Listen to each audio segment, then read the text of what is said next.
Tapi setelah keluar ini barulah kerasa, wah susah ya nyari temen yang se-circle gitu. Welcome. Iya, welcome dunia ya. Gitu. Dunia tipu-tipu gitu ya. Baru kerasa yang dulunya pengen cepet-cepet pengen lulus gitu. Ternyata pas sudah di luar, ya Allah, bisa nggak ya? Gitu. Bisa nggak ya kayak dulu lagi gitu. Jadi aku bersyukur banget sama teman-teman yang kadang suka Mut Remind. udah kejauhan kayak gitu. Mau sampai kapan kayak gini? Ya nggak sih? Berarti teman-teman yang baik itu salah satu bentuk kasih sayang Iya, dari Allah banget. juga ya, Masya Allah. Itu mahal banget teman-teman punya Masya orang-orang yang suportif, walaupun ya kadang pas kita lagi ditegur Iya. ya responnya kadang apaan sih gitu, Iya, kayak, gitu. berisik Sinis-sinis ya udah sih gitu. Tapi ya udah ya nggak apa-apa, itu udah respon pertama, tapi setelah itu ya kalau bisa kita mikir lah Iya. ya kenapa orang itu bisa kayak gitu. Makanya bisa ngingat Allah itu di saat apa? Di saat lagi down. Gak enaknya baru aja ingat Allah. Senang-senang lu kemana gitu kan? Iya, jadi seseorang bisa momentum buat hijrah itu di saat lagi down sih menurut aku. Proses down itu juga datang sebagai pesan cintanya Allah supaya kita balik lagi. Betul. Ada peribahasa Arab bunyi gini. Manusia itu tidak akan bisa dicapai. Tapi kalau ridho Allah adalah tujuan yang tidak bisa kita tinggalkan. Jadi tinggalkanlah apa yang tidak bisa diraih dan raihlah apa yang tidak boleh ditinggalkan.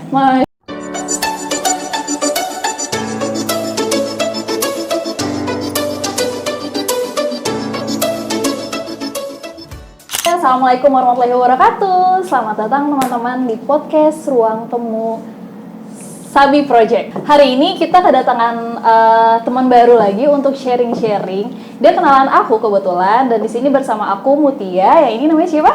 Aku Lydia. Oke, nah Lydia ini adik kelas aku waktu SMP. Jadi kita pernah beririsan dalam satu organisasi bareng nih. Nah hari ini aku pengen banget ngajak Lydia ngobrol tentang topik apa, Lid?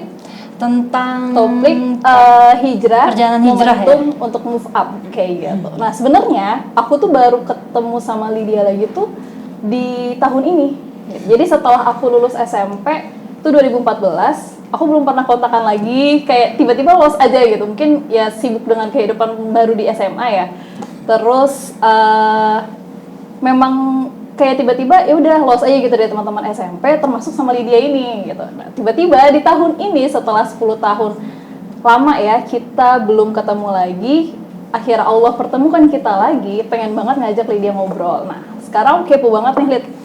Gimana kabarnya? Alhamdulillah baik. Kamu tuh gimana kabarnya? Alhamdulillah, ya udah kayak gini ya sih. Kayak sama aja dengan Lydia yang seperti ini. Aku kenal, cuman ada yang berubah loh teman-teman dari waktu aku ketemu di SMP. Apanya tuh? Apa ya kira-kira? Nah, cerita dulu dong, sebenarnya selama 10 tahun kita nggak ketemu nih dari aku lulus, apa sih yang terjadi sama kamu selama itu? Kayak apa aja gitu ya udah kamu lalui? Karena kan lama banget ya. Iya. Tiba-tiba dari 2014 sekarang 2024 gitu. Mungkin boleh di spill.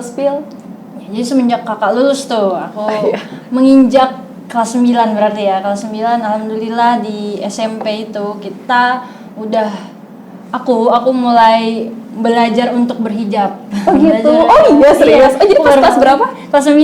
Oh kelas 9. Enggak ada aku udah lulus. Iya, sambil dapat amanah itu kebetulan jadi Kak Mutia dulu ketua OSIS-nya.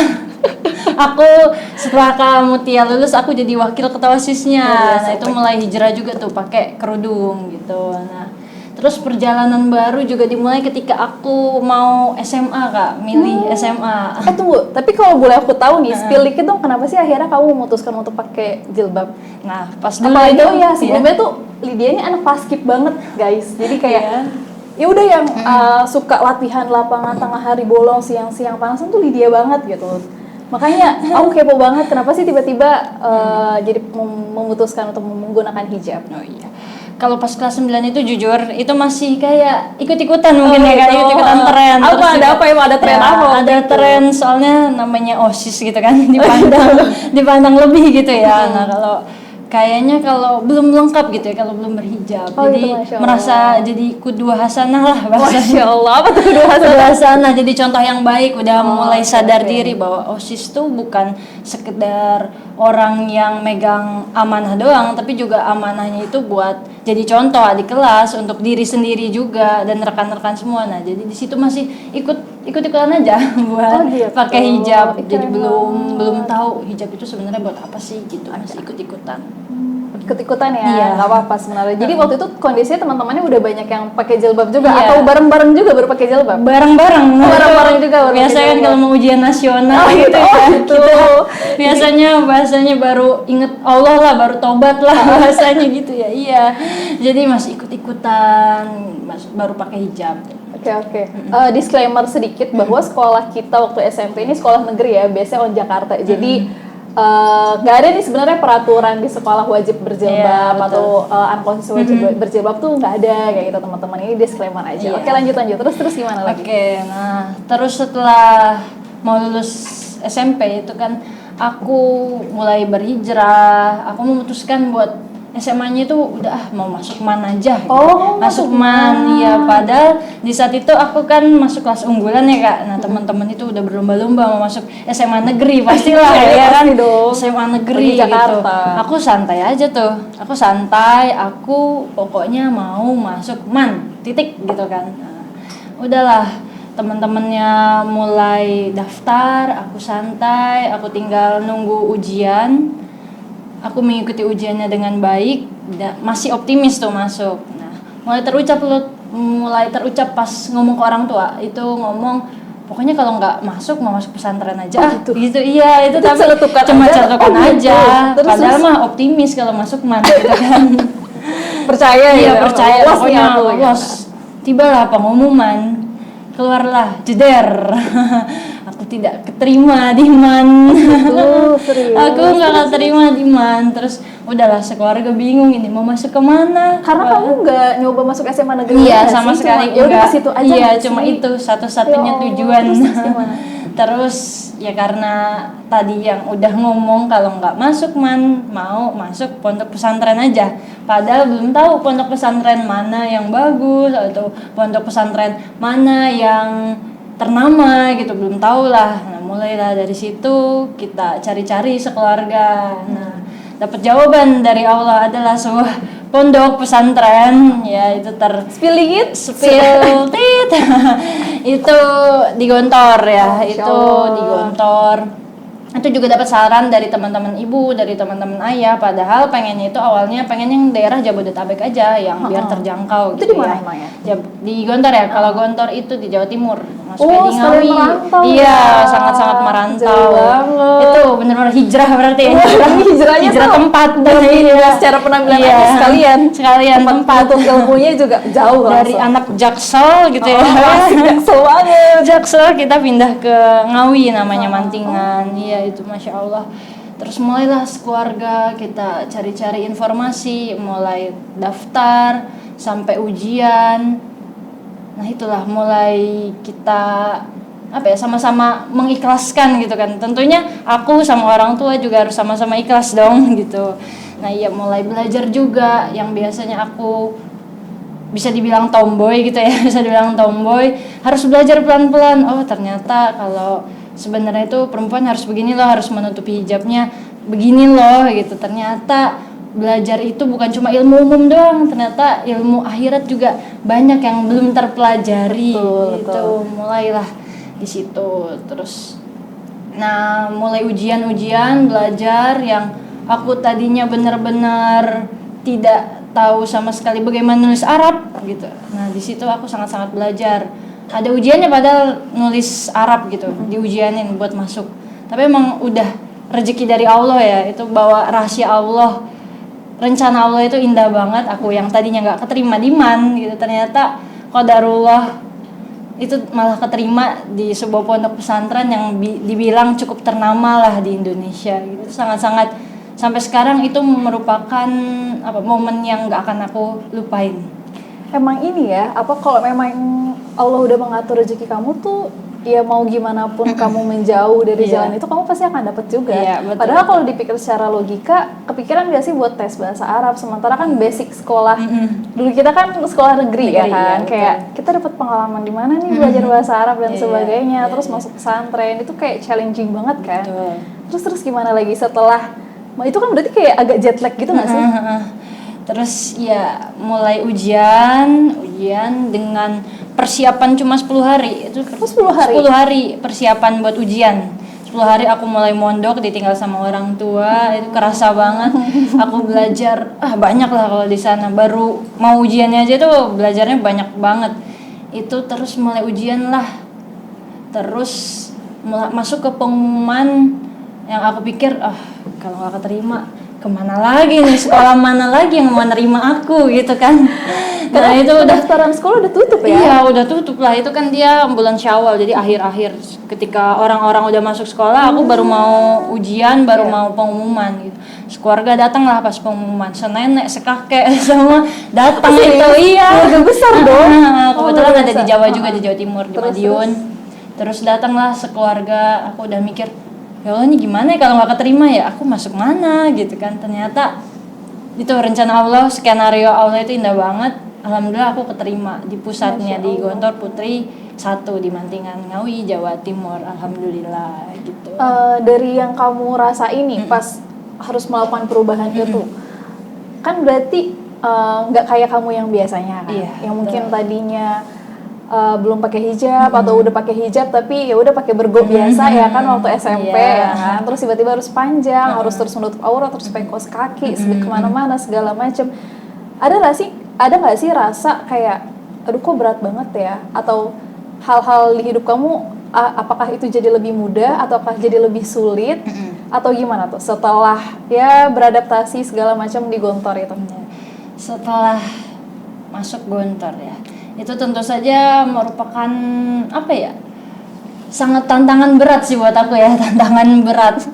Karena yang biasanya ya kamu tahu sendiri aku gimana, harus bareng sama teman-teman yang notabene udah rata-rata kan udah ada yang dari sanawiyah gitu banyak sih. Ada yang dari pondok juga sebelumnya. Udah ada. Nah aku benar dari negeri. Tadinya tuh kayak bisa nggak ya ngikutin mereka gitu, bisa nggak ya gitu. Terus seiring berjalannya waktu yang namanya proses, nggak ujuk-ujuk aku langsung bisa ngikutin. Pasti ada rasa sedihnya, ada rasa kangen orang tuanya, ada rasa banyaklah segala rasa kerisauan hati kayak udahlah mau pulang aja kayaknya nggak kuat kan, soalnya di pondok itu terkenal kedisiplinannya ya Kak, disiplin banget, disiplin dalam segala hal, dalam bahasa, ketepatan waktu, banyak banget dah di situ. Dilatih hidup banget ya di sana. Di sana benar-benar pelajaran hidupnya yang aku dapetin itu sangat-sangat berat sih menurut aku, tapi lama-kelamaan ya aku bisa ngejalanin semua, dan emang benar kalau misalnya kita ngikut apa yang Allah mau, ya Allah mudahin aja semuanya. Buktinya aku lulus aja gitu, lulus di antara teman-teman yang banyak yang berguguran gitu. Kalau apa sih yang akhirnya bikin seorang Lydia tuh kayak udah nih aku yakin aku jalan di sini sama Allah kok. Apa yang ada di titik pemahaman itu? Karena kan gak semua orang akhirnya mudah memahami kondisi itu kan. Ada yang ngerasa, aduh kayaknya gue nyesel deh masuk pondok. Aduh kok ternyata kayak gini banget ya. Kok strict banget sih, apaan sih peraturan-peraturan kayak gini. Walaupun ya kita tahu nih, ya namanya di pondok kan memang sistemnya seperti itu. Atau ini kan kita mau belajar agama, ya banyak dong hal kompleks yang harus kita pelajarin. Mungkin dulu kita belum belajar sirah, belum belajar bahasa Arab dan segala macam. Apa yang membuat seorang Lydia akhirnya ada di pemahaman, ini aku udah kenal Allah lah kayak gitu, mulai kenal Allah lah, aku tahu kalau aku jalannya sama Allah pasti Allah akan membersamai aku terus sesulit apapun kondisi aku. Apa sih yang bikin kamu ada di sana dan akhirnya kamu nyaman nih berada di pesantren itu? Itu baru aku benar-benar nyaman itu setelah kuliah Kak. Oh setelah kuliah, jadi SMA, terus selanjutnya kamu lagi? Jadi bisa dibilang itu hampir 8 tahun aku di pondok. Jadi 4 tahun, kan SMA-nya 4 tahun ya Kak di sana. 4 tahun, terus kuliahnya hampir 4 tahun juga, 3 tahun 7 bulan gitu. Hampir 8 tahun baru kerasa bahwa aku nih ditempatkan Allah di tempat yang terbaik. Itu baru pas kuliah, ternyata indah ya skenario Allah. Aku ketemu teman-teman yang emang ngajak aku dalam kebaikan, itu baru kerasa banget pas aku kuliah.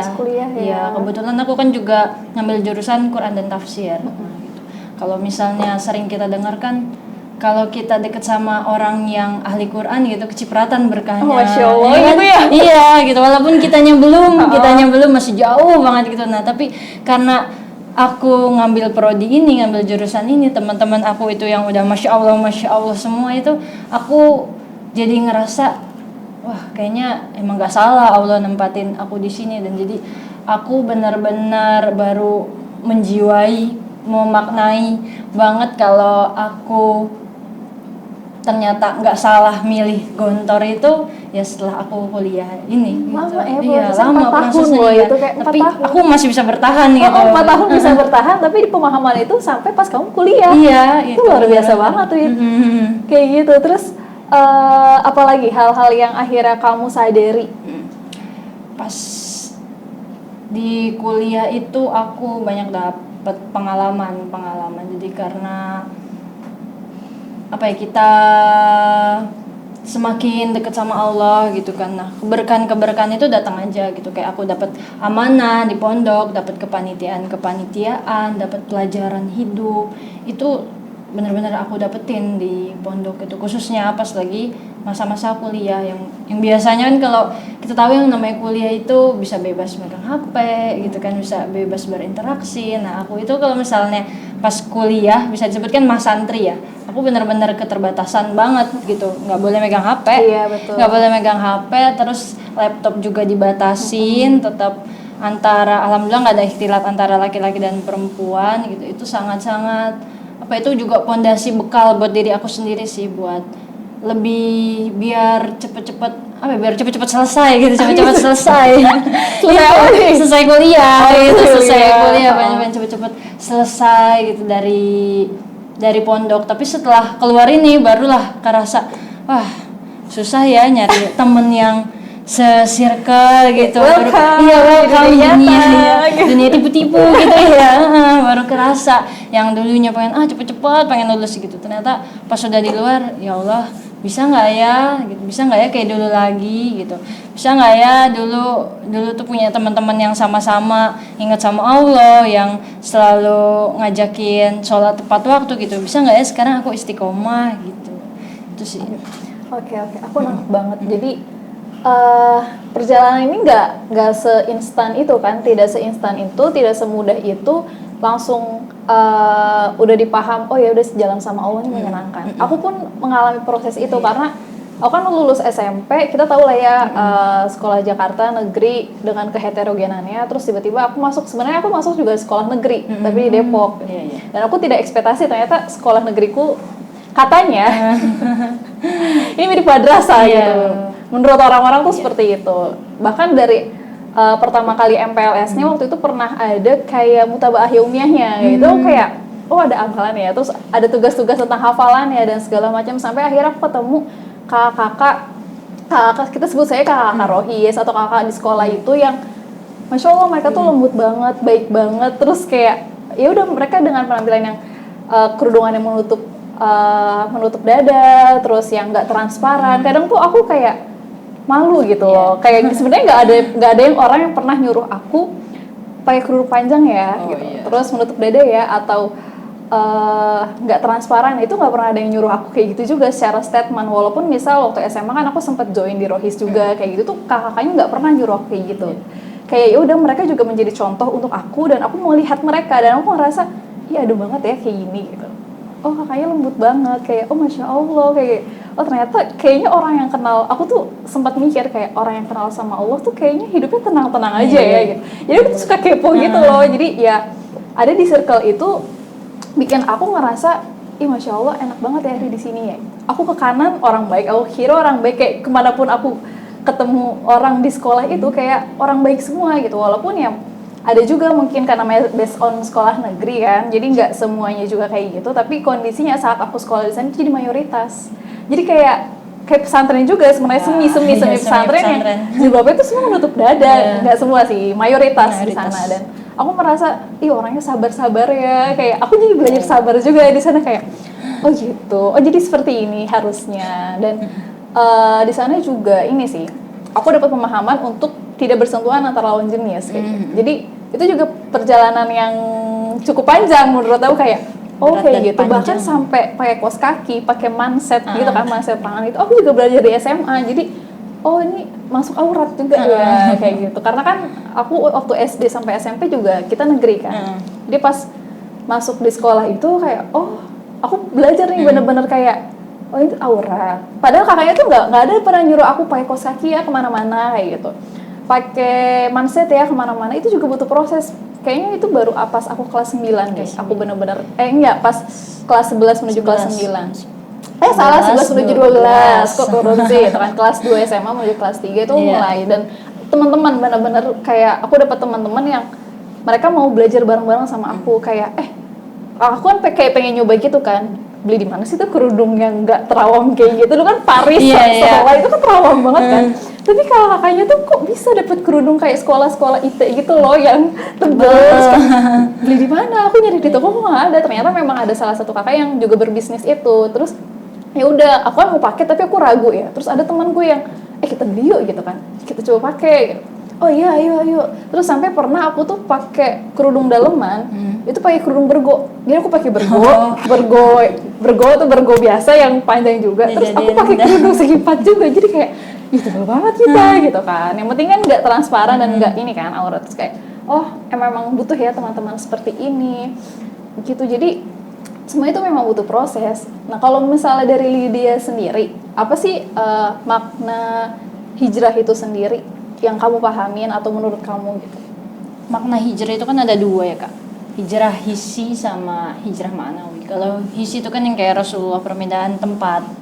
Nah terus kalau misalnya hijrah ma'nawi ini yang lebih kayak hijrah menjadi lebih baik dari segi kondisi keadaan gitu. Sama seperti yang biasa kekinian, tren kekinian, hijrah gitu. Hijrah itu sesuatu yang kita perpindahan dari suatu yang belum baik dengan keadaan yang lebih baik dari segi sikap, mungkin dari segi ibadah, dari segi pakaian. Nah itu mungkin hijrah yang kekinian gitu ya, lebih kayak ke sikap maupun pakaian itu menjadi ke lebih baik sesuai dengan syariat Allah. Itu menurut aku hijrah. Tapi kalau yang lihat tren-tren sekarang nih, ada nggak sih hijrah ke arah yang nggak baik gitu? Atau sebenarnya hijrah itu ya pasti menuju ke arah yang lebih baik? Hijrah ke arah yang tidak baik. Kita bahas yang baik dulu ya. Hijrah, kalau semua hijrah sih insya Allah baik ya. Tapi mungkin kalau yang tidak baik ini lebih prosesnya mungkin dia terburu-buru yang menyebabkan yang tadinya dia udah niatnya baik tapi karena dia pengen langsung brok gitu tanpa proses yang panjang, tanpa itu proses langsung gitu. Kilat gitu. Iya, langsung kilat gitu hijrahnya.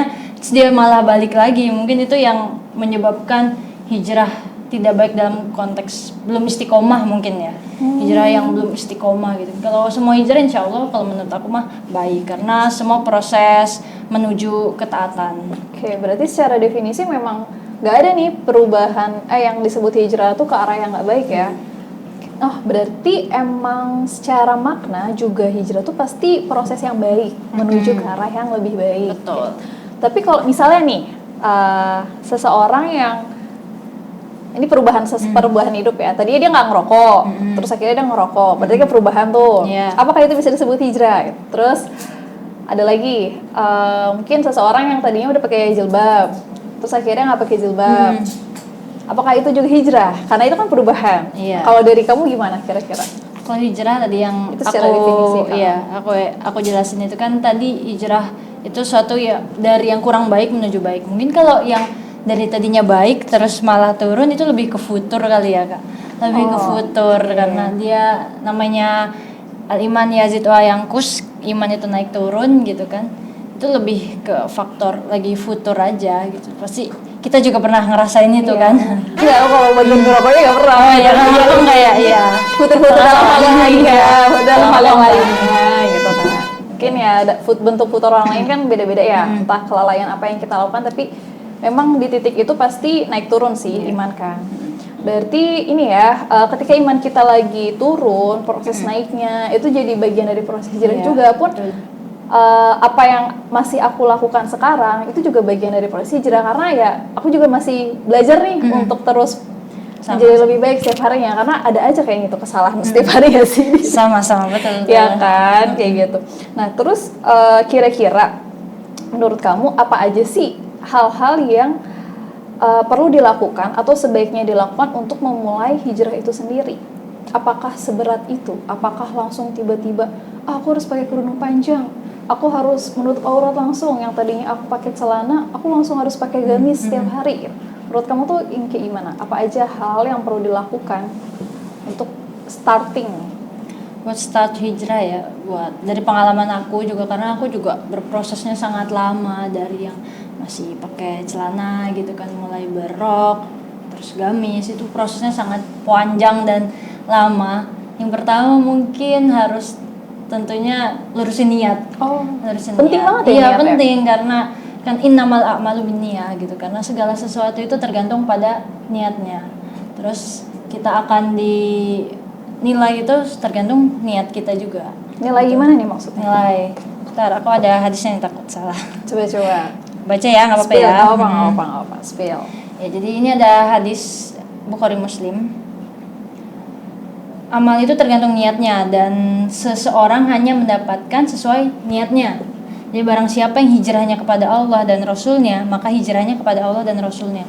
Dan barang siapa yang hijrahnya karena dunia atau karena wanita yang hendak dinikahinya, maka hijrahnya itu sesuai kemana ia hijrah. Jadi kalau kita hijrahnya cuma buat nyari dunia, buat ikut-ikutan kayak dulu aku itu ikut-ikutan, jadi ya dinilai sama Allah cuma sampai situ aja, dan akhirnya masih bisa aja balik lagi kayak dulu gitu. Tapi kalau kita hijrahnya niatnya emang karena Allah, itu akan dinilai sama Allah kembali kepada niat kita.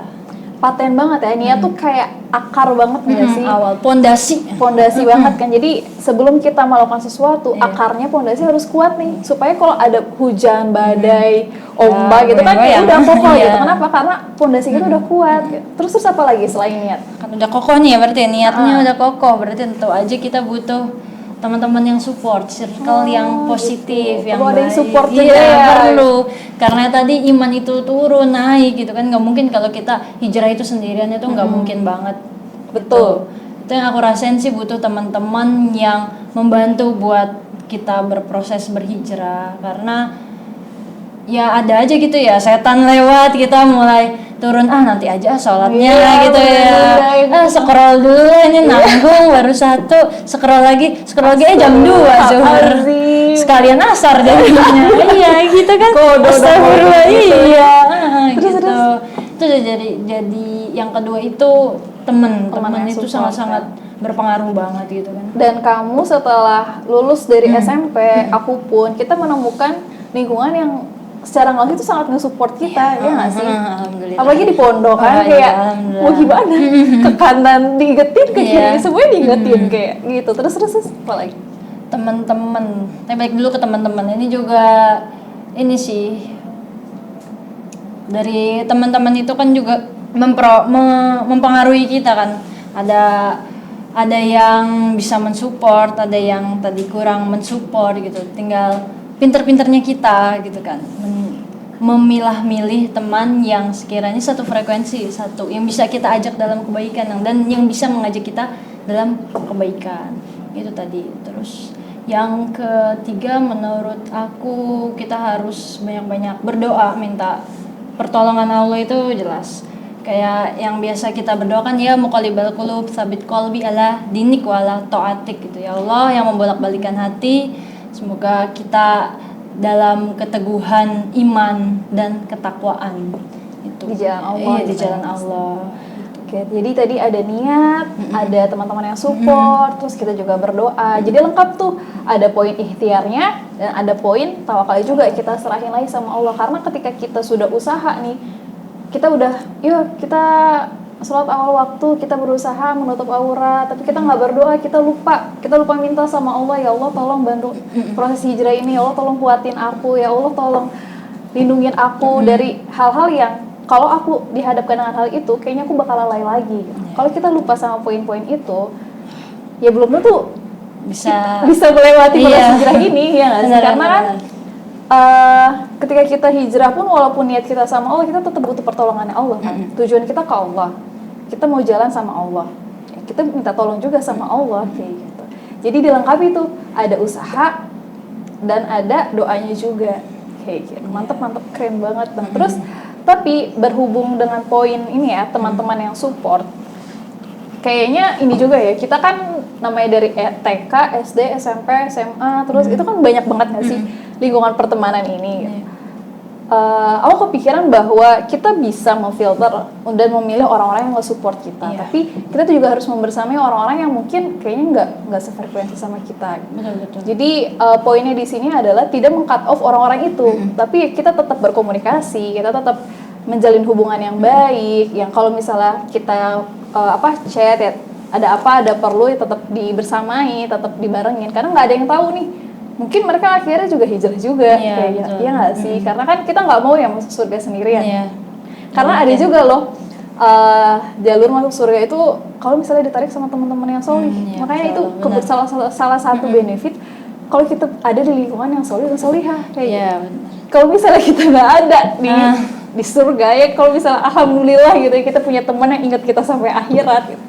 Ditarik tuh kayaknya. Semoga teman-temanku ada yang menarik aku ya. Iya, teman-temanku juga. Iya, karena sebenarnya kita berbuat baik itu balik lagi ke diri sendiri gitu kan. In ahsantum li anfusikum wa in asatum falaha. Jadi kalau kita berbuat baik itu sebenarnya sejatinya bukan buat teman-teman kita, ya buat diri kita sendiri dulu. Betul. Gitu. Itu kita kayak lagi nanam benih buat kita nggak sih, supaya kita bisa metik di kemudian hari kan. Walaupun kayak kadang suka ngerasa, aduh gue udah baik loh, kok gue dapet responnya kayak gini. Mungkin di situ ada yang perlu diperbaiki. Kita melakukan kebaikan itu untuk siapa? Ya sih. Sampai kita mengharapkan, kok dia harus baik juga sama aku. Kayak gitu. Padahal ya, yang ngasih itu kan Allah, dan kita melakukan kebaikan untuk diri kita sendiri. Kalau memang orang itu tidak memberikan feedback atau respon yang sama, itu semacam hal yang di luar kontrol kita, ya kan. Dan ya namanya karakter manusia kan, kita juga nggak ada yang tahu nih karakternya seperti apa atau bagaimana hari itu akan berjalan. Yang penting kita bisa mengontrol diri kita dulu nih. Kita tahu backingan kita siapa backingan kita. Kalau bisa backingan kita tuh Allah gitu. Karena sebesar apapun masalah yang kita punya, sesulit apapun jalan hijrah yang kita lewatin, kalau kita tahu Allah ini maha besar, semuanya pasti akan selesai. Gitu ya nggak sih, gitu kan. Terus kalau dari Lydia nih, tadi kan udah ada nih hal-hal apa aja yang perlu dilakuin untuk starting hijrah. Nah, gimana menjaga ritme hijrah itu sendiri? Kayak udah nih semangat, oke, aku udah bikin to-do list. Aku mau sholat awal waktu 5 waktu nih, 5-5-nya aku harus bisa awal waktu. Aku mau keluar udah bisa pakai kaos kaki, walaupun ke warung. Terus aku mau pelan-pelan pakai jilbab yang tidak terawang kemanapun aku pergi dan sebagainya. Nah, gimana sih ritme yang harus dijaga supaya kita tuh bisa istiqomah? Jadi nggak yang ya udah bulan ini tercapai, bulan depan nggak tahu deh itu targetnya gimana. Gimana cara menjaga ritme supaya istiqomah itu? Karena dengar-dengar katanya yang berat tuh sebenarnya bukan rindu gitu. Katanya yang berat tuh istiqomah sebenarnya katanya. Ringan istirahat. Oh iya, ringan enak sebenarnya istirahat. Istirahat ya, rebahan. Istirahat. Sementara di dunia kan kita untuk apa? Bukan tempat untuk istirahat tempat kan? lelah ya. Iya, jadi dunia itu memang tempatnya lelah, tempat istirahat di mana? Di akhirat nanti. Jadi gimana nih Halid cara menjaga ritmenya? Menjaga ritme ya. Supaya kita istiqomah. Nah itu tadi baik lagi emang teman-teman yang positif yang ngajak kita kebaikan dan bisa kita ajak dan mengajak itu sangat besar pengaruhnya. Terus juga kalau dari aku biasanya emang kita nih hijrah harus tetap berguru Kak. Oh gitu, iya, harus tetap punya guru ya? Harus punya guru, gitu. nggak boleh kita cuma asal ikut ini hijrah aja, ikut arus, kemana nih arahnya? Cari guru sebanyak-banyaknya biar kita bisa ngambil pendapat sebanyak-banyaknya, kita bisa dapat ilmu sebanyak-banyaknya. Itu emang guru itu penting banget, soalnya kalau misalnya kita tanpa berguru baca ayat Quran sepotong gitu kan, kita menafsirkan sendiri, bisa harusnya artinya ini A, ternyata kalau pemaknaan kita B, ternyata nggak kayak gitu, ternyata emang nggak sedangkal itu makna Quran, padahal itu deep banget gitu. Jadi harus emang berguru. Itu tadi yang pertama, balik lagi ke circle yang positif, teman-teman yang positif. Terus yang kedua harus berguru. Terus mungkin biar kita istiqomah ya, buat kita istiqomah kita harus, setelah kita berguru, kita harus mulai mengamalkannya juga. Nggak mungkin kalau kita udah setelah belajar aja terus bener. Kita nggak mengamalkan ya. Kayak cuma paham nih, kepala kita paham. Terus iya kita nggak ngamalin sia-sia gitu kan. Sedangkan kalau al ilmu ka syajar gitu kan, kalau artinya ilmu itu kayak pohon.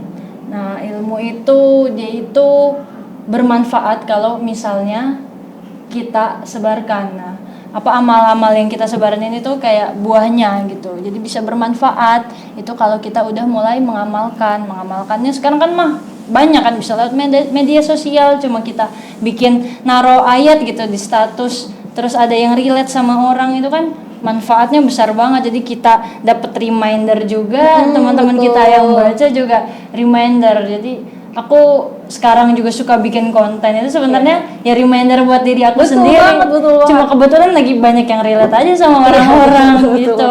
Ya itu. Karena ini gak sih, aku juga kepikiran lagi, awal mula aku kan juga suka beberapa kali nulis ya. Dan ada tahun-tahun dimana aku lagi sering bikin konten tulisan.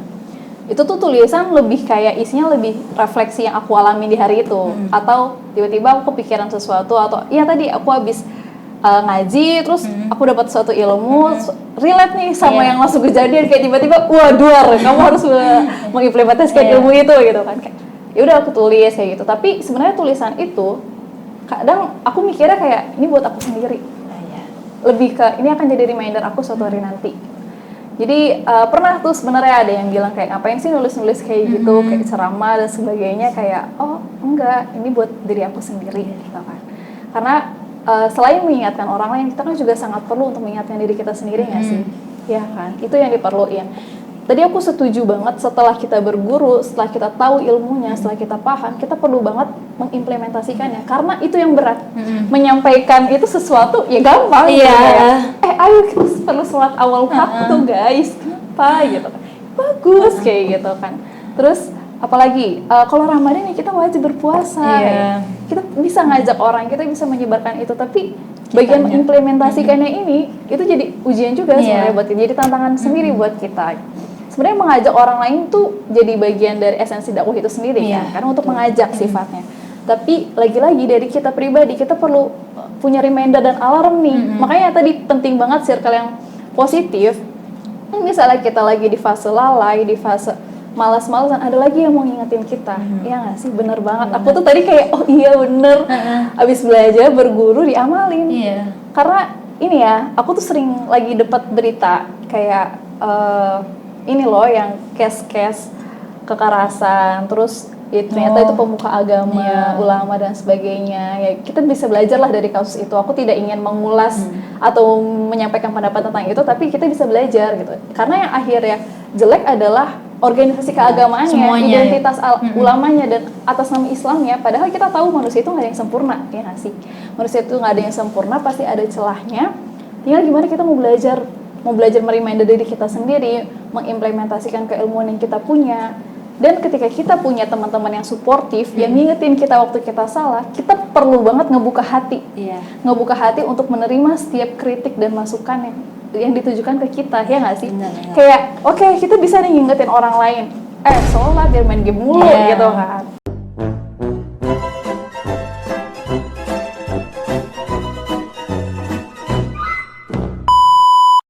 Tapi kadang ada nggak sih perasaan kesel banget pas kita gituin, kayak apaan sih lu gitu kan. Karena aku juga pernah ada di fase itu kayak, tapi setelah lama-lama tuh aku mikir kayak sebenarnya orang yang ngingetin aku kayak gini tuh langka banget loh. Karena berani menegur teman sendiri, apalagi teman dekat kita, itu tuh butuh mental yang kuat gitu. Karena kebanyakan orang itu nggak enakan, kayak ajak tuh dia sholat gitu, lu aja dah gitu. Gue aja kira main jorok-jorokan, penting gue udah sholat gitu ya. Bener banget. Kayak misal kita lupa pakai kaos kaki gitu kan, kemana kaos kaki, itu jarang banget yang mau nanya. Cuma ngeliat kita tahu nih, dia nggak pakai kaos kaki, tapi kadang ya udah diem aja deh, karena dia teman aku, nggak enak gitu kan. Terus pas udah kayak gitu, ya udah akhirnya yang nggak pakai kaos kaki, mungkin dia lagi di fase lupa ya, di fase lalai, karena nggak ada yang negur, nggak ada yang ngingetin dia, ya udah dia terus aja nggak pakai kaos kaki, sampai akhirnya ya udah lama-lama mungkin nggak pakai kaos kaki, akhirnya juga pakai pakaian yang membentuk tubuh dan sebagainya, karena nggak ada yang ngingetin, ya nggak sih? Kayak padahal gitu. Di situ tugas kita. Padahal itu tugas kita juga, gitu kan. Dan tugas kita juga untuk menerima peringatan tersebut, karena kita harusnya bersyukur sih itu masih teman kita yang ngasih tahu. Bukan Allah yang negur langsung. Coba, aku gak kebayang sih gimana kalau misalnya udah terlanjur jauh, terus ternyata Allah sendiri yang negur. Aku nggak tahu kayak aduh akan sesulit apa nih, akan separah apa nih tegurannya Allah, azabnya Allah ke aku.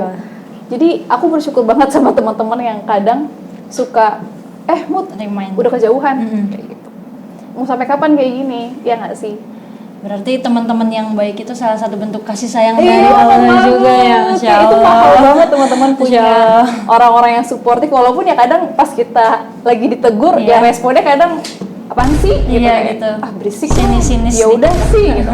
Tapi udah ya nggak apa-apa, itu respon pertama. Tapi setelah itu ya kalau bisa kita mikir lah ya kenapa orang itu bisa kayak gitu.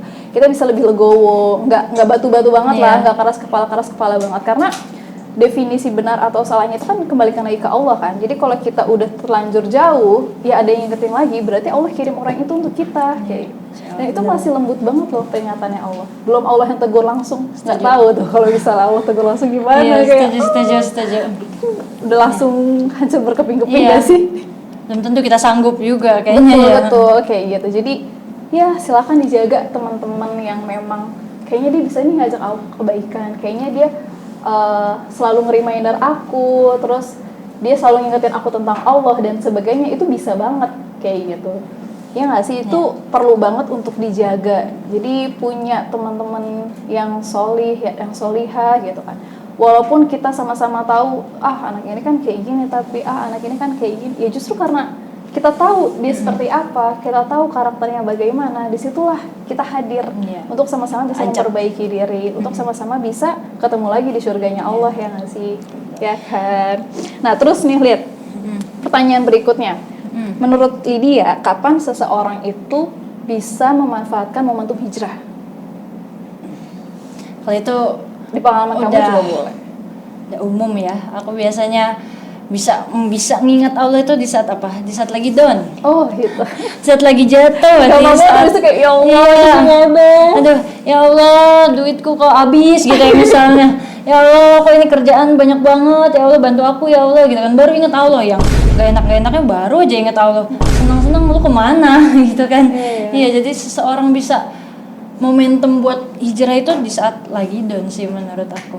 Bener gak sih? Itu jadi manfaat, jadi peluang banget sih. Iya, peluang buat balik lagi gitu kan. Jadi harusnya ketika orang lagi down itu bisa dimanfaatkan dia untuk move up, iya, untuk hijrah gitu. Oh gitu. Harus apa ya, kayak ini nih. Oh, aku ada ayat nih Kak. Coba bentar. Spill Karena ayat. Kenapa momentum down itu bisa jadi momentum untuk move up? Karena di situ kita lagi sadar kayaknya. Iya, lagi sadar. Kayak mengevaluasi diri, minta tolong sama Allah, kayak ya Allah akan ku jalani ini dengan ya Allah. Iya, kayak baru sadar oh ternyata kita punya Allah gitu. Iya. Terus dikira kita bisa jalanin semua. Waduh. Padahal enggak, di situ ada butuh perannya Allah. Ini sesuai banget nih, ada di Quran surat Yunus ayat 12. Bacaan artinya, apabila manusia ditimpa kesusahan, dia berdoa kepada kami dalam keadaan berbaring, duduk atau berdiri. Namun setelah kami hilangkan kesusahan itu darinya, dia kembali ke jalan yang sesat. Seolah-olah dia tidak pernah berdoa kepada kami untuk menghilangkan kesusahan yang telah menimpanya. Demikianlah dijadikan terasa indah bagi orang-orang yang melampaui batas itu apa yang selalu mereka kerjakan. Sedih banget. Ini baru banget aku jadiin akhir ya? Iya. Di bagian terasa indah bagi orang-orang yang melampaui batas itu apa yang selalu mereka kerjakan. Itu baru banget aku jadiin status ini sebelum kesini. Jadi kayak reminder juga buat aku. Oh iya benar juga. Ternyata saat kita lagi down itu kita baru bisa ngingat Allah gitu. Pas senang kita lupa aja, kita dunia aja yang kita cari gitu. Padahal kondisi kita ketika kita lagi ngedown, kondisi ketika kita lagi banyak dapat nikmat yang menyenangkan, itu dua-dua kondisi yang sebenarnya asalnya dari Allah nggak sih? Benar, kita lagi senang nih, pekerjaan kita berhasil mencapai target bulan ini, aku berhasil melakukan ini, aku berhasil menciptakan ini, aku berhasil menghasilkan skripsi ini dan sebagainya. Ya sebenarnya itu dari Allah lagi, Allah yang mengizinkan itu semua, Allah yang melancarkan itu semua. Kalau misalnya nggak ada izinnya Allah, kalau Allah nggak merestui itu, kayaknya nggak akan terjadi juga, ya nggak sih? Sementara pas kita lagi seneng, itu di fase susah gitu, sih kayak kadang suka lupa, kayak seakan-akan enggak ini karena aku. Iya. Ini bisa karena aku. Iya. Aku yang berusaha, aku yang susah payah, aku yang kerja lembur segala macam, mikir dari pagi sampai malam, ya berhasil karena aku. Padahal ya di situ ada Allah lagi. Itu mungkin jadi ikhtiar kita, tapi yang akhirnya mengizinkan, meridhoi dan melancarkan semuanya, bahkan memampukan kita melewati susahnya itu tadi, ya kan dari Allah lagi kan, ya kan. Betul banget. Jadi ini ya, aku reminder banget, kayaknya bisa jadi proses down itu juga datang sebagai pesan cintanya Allah supaya kita balik lagi. Betul. Ya kan. Jadi perjalanan hijrah ini kayak perjalanan seumur hidup, ya. Karena orang tuh nggak akan ada di titik ideal banget, teman-teman. Jadi ya semangat, kalau dari aku sih semangat terus berproses dalam menjalani proses hijrah ini, karena aku pun juga masih berproses. Ya, sama aku juga. Lydia pun juga. Mungkin dari Lydia coba ada closing statement gak, Lid, kira-kira? Kalau dari aku ya, aku ada catatan. Kan kalau tadi aku bilang kalau hijrah itu harus sesuai dengan niatnya ya. Dengan niatnya mencari ridho Allah. Jadi closing statement dari aku di sini ada peribahasa Arab bunyi gini. Ridhon nasi goya latudrok. Ridullah goyatun latudrok. Fatruk ma la yudrok wa adruk ma la yudrok. Artinya ridho manusia itu tidak akan bisa dicapai. Tapi kalau ridho Allah adalah tujuan yang tidak bisa kita tinggalkan. Jadi tinggalkanlah apa yang tidak bisa diraih dan raihlah apa yang tidak boleh ditinggalkan. Masya Allah, mungkin itu jadi penutup yang indah juga teman-teman dalam proses hijrah ini, dalam pembahasan hijrah untuk move up ini, bahwa lagi-lagi kita perlu banget memperbaiki niat kita untuk meraih ridhonya Allah, untuk terus membersamai Allah, dan untuk terus menjaga orang-orang di sekitar kita yang juga menjaga Allah. Nah, mungkin buat teman-teman yang punya cerita hebat dalam perjalanan hijrahnya, boleh banget di drop ya di kolom komentar di YouTube ataupun Instagram di bawah ini. Ceritain aja apa sih susah jatuh bangunnya kalian dalam mengalami proses hijrah ini, dan apa sih yang kalian rasakan ketika kalian lagi ada di titik keimanan yang baik gitu dalam proses hijrah ini. Karena itu pasti titik yang nyaman banget untuk menjalani hidup, titik yang sangat tenang, karena kita kan hidup di dunia maunya tenang ya, di akhirat ataupun di dunia ini maunya tenang kayak gitu. Jadi silakan teman-teman ceritain, semoga pembicaraan hari ini bisa menjadi refleksi lagi, khususnya untuk aku pribadi. Aku juga ya. Jadi mungkin segitu aja nih untuk sesi bersama Lydia. Next time semoga kita punya waktu lagi. Amin. Sekian dari aku. Terima kasih teman-teman. Wassalamualaikum warahmatullahi wabarakatuh. Dadah.